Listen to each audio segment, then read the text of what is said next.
Now we go to the NFC North. This is a division I feel like changes.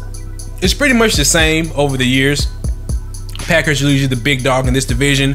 I feel like this year won't be any different, but I do feel like there's a team in here that's on the cusp of becoming a potential contender in the NFC.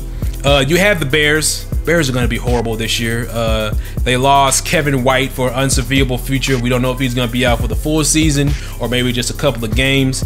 Matt Forte is in a contract year, so I feel like he's going to do his best so he can get paid either by the Bears or in free agency, so he can get one last big contract before he goes on his decline.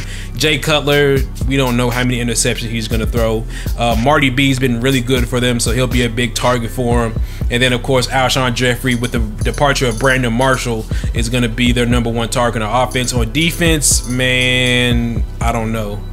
I don't know on defense. They got Kyle Fuller.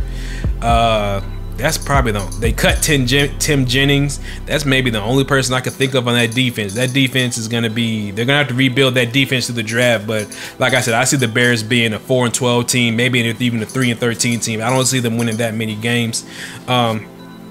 After that, you got the Lions, who probably have had the worst offseason for a defense, and well, besides the 49ers, a bad offense. They lost Ndamukong Suh, Nick Fairley.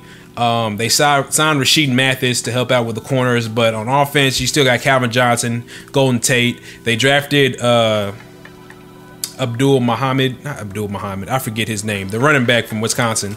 Drafted him, so he's looking to get #1 touching spot over Joique Bell. Still got Matt Stafford, Eric Ebron at tight end. So they got the pieces on offense, but I don't know. Detroit is always one of those things that I feel like that they just get complacent and they never really try to add big pieces when they can. That middle defensive line, they got Levy at linebacker on defense, but that's about pretty much all they got. I don't know what they're gonna do. I feel like they're gonna be a 7-9 team. I don't think they'll make the playoffs. I think they may need to start rebuilding because Calvin Johnson's getting up there in age.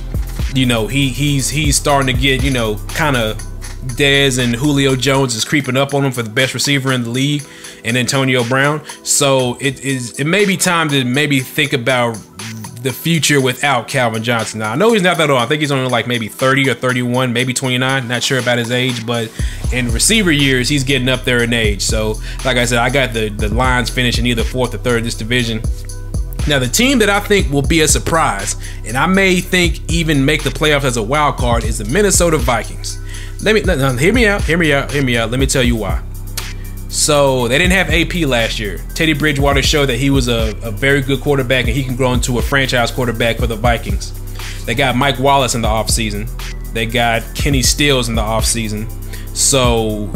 Kenny Stills went to the Dolphins, my mistake. They got Mike Wallace in the offseason. So they have threats on the outside. You get Adrian Peterson back. Now here's the thing. Y'all remember that year that AP won the MVP? I think it was like in 2012 or 2011.